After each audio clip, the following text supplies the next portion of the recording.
Today in Algebra 1, we started to talk about the idea of slope and exploring steepness. Steepness or slope mean the same thing. Okay. In this, we're going to make a sketch of stair steps with a given steepness. The steepness, which is a ratio, which is a number over another, is a vertical measure compared to a horizontal measure. Vertical meaning up and down. We call that the rise over the horizontal measure, which is the run. If you think about some stair steps, when you go to climb stairs, you raise your foot up and then you put your foot out. Make the motion if you can't visualize it, because it's important that you realize if you try to put your foot out first, you're going to kick the stairs and most likely you're going to fall. It's important that you remember rise always comes first. It's rise over run. Now, let's look at the steepness and pick some dots. In the first one, we're doing up 2 and over 3. So we're going to start at a dot and go up 1, 2 spaces and over 3. 1, 2, 3. Do it again. Up 2 and over 3. Up 2 and over 3. Up 2 and over 3. And eventually, we see some stairs. The line that connects the edge of those stairs is called our slope. We're going to get to that more a little bit later. Let's look at that line in contrast with the next one, which has a steepness of 2 over 5. So the rise will be 2. We'll count up 2 and over 1, 2, 3, 4, 5. Do it again. Up 2 and over 5. Up 2 and over 5. Mine goes a little off the page on that one because I ran out. Notice that this one is steeper than this one. Kind of like the numbers 2/3, which is more than half, is bigger than 2/5, which is less than half. If I look at the last one, the steepness is 4 over 2. I'm going to go up 4 and over 2. Up 4 and over 2. Up 4 and over 2, and so on and so forth, till I run out of space.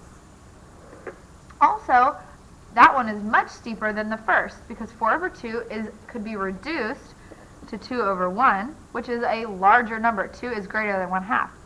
Also, because I can reduce my fractions, I can make smaller stair steps. Go up 2 and over 1, up 2 and over 1, up 2 over 1, and on and on and on. And basically, it cuts these stair steps in half, but we end up at the exact same place.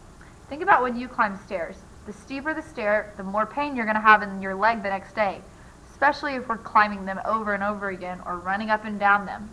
So smaller stairs are what we want, which means we're going to reduce as much as we can every time.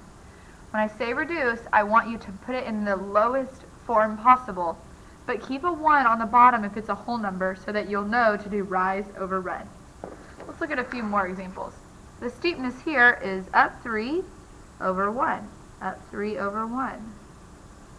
This was just more practice for us. This one is up 2 over 2. Up 2 over 2. Up 2 over 2. I could reduce that because we both know that 2 over 2 is the same as 1 over 1. Again, the smaller the steps, the better. And we will end up in the exact same place. The last one on this side is steepness of 0 over 2. So we're going to go up 0 over 2, up 0 over 2, up 0 over 2, and on and on and on. And that one is a horizontal line. We'll talk more about that in just a second. As we continue, let's flip the page over and match the stair steps to the ratio, or the slope. In this first one, we go up 1, so that's our top number, and over 1, 2, 3. That's our bottom number. So this would be E. Up 1 over 3.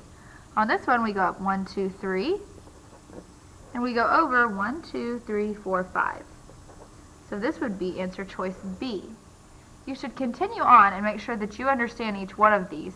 But this one is up 1, 2, 3, and over 1, 2, 3, which is 3 over 3, or A.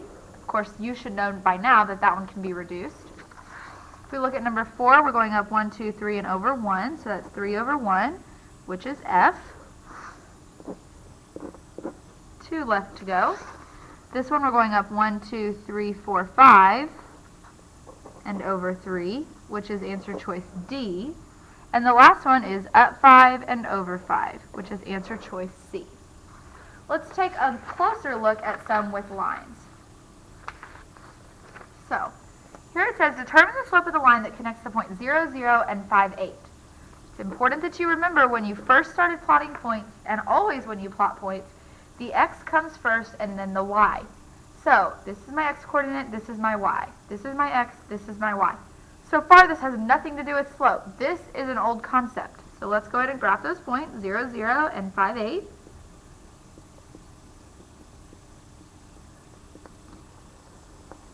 We're going to use our ruler to connect that line.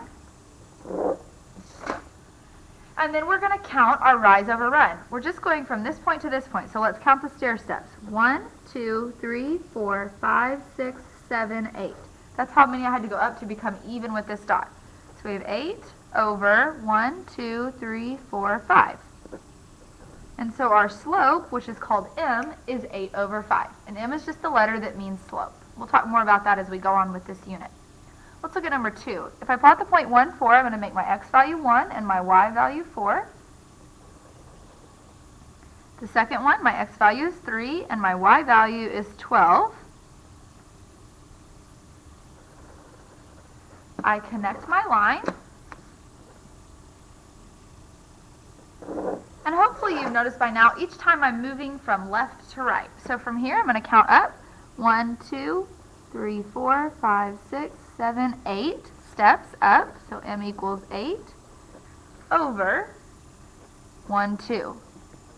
This is one that can be reduced. 8 over 2 reduces to 4 over 1. So we could cut that stair step in half and go up 4 and over 1 and do it again. There are 2 more of this kind. So let's graph the point 3, 2 and another one at 6, 4. If I connect those and count my stair steps, I'm going to go up 2 and over 1, 2, 3. The last one, if I do 2, 2 and 5, 5 and connect, I should be going up 1, 2, 3 and over 1, 2, 3. Which reduces to 1. So even though I can do 3 over 3, I can also do 1 over 1, 1 over 1, 1 over 1, and get there the same way. This last little section is about negative slope and other unusual slopes. So let's look at that. Graph the point 10, 2. And the point 4, 8.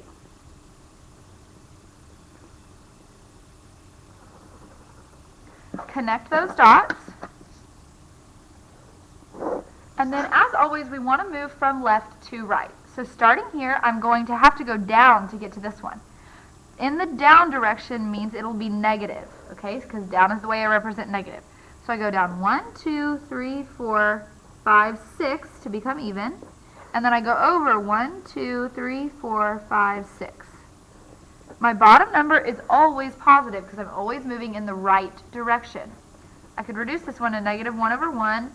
And double check that my stair steps got me to the exact same place. Let's try this one. If I do the point 5, 3, and then the point 5, 9, and I connect them, you should notice that it's a vertical line. Let's count the slope. I go up 1, 2, 3, 4, 5, 6, and I go over 0, right? Any number over 0 is undefined. So you'll want to write that. This one is undefined. Let's look at number 7. Determine the slope of the line that connects the point 9, 1, 1, 2, 3, 4, 5, 6, 7, 8, 9, 1, and the point 5, 7, 1, 2, 3, 4, 5, 1, 2, 3, 4, 5, 6, 7. I want to connect those. You should be noticing that this one is going to be negative again. It looks like I'm going downhill, correct? So m equals, and I'm going to have to go down, so I'm going to use negative, 1, 2, 3, 4, 5, 6, and over 1, 2, 3, 4. That one can be reduced to negative 3 over 2 if I divide both values by 2. So I could also try going down 1, 2, 3, and over 1, 2. And there is a point there, that's important. And down another 3 and over 2. So that works out.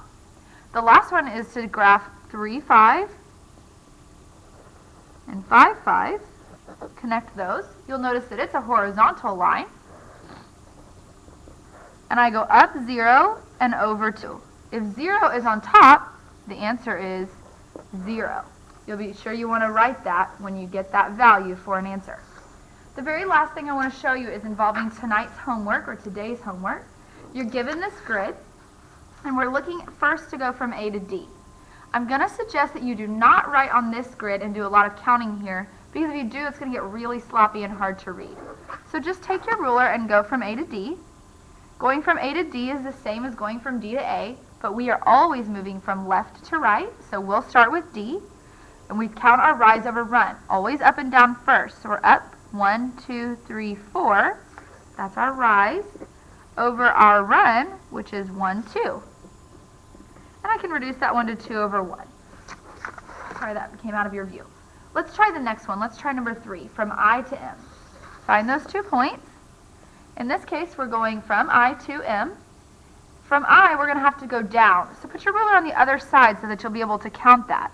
And let's count. 1, 2, 3. So down 3 means it would be negative. And then over 1, 2, 3. And negative 3 over 3 is the same as negative 1 over 1. You'll need to continue to finish this worksheet, do the very best you can, and if you have questions, let me know.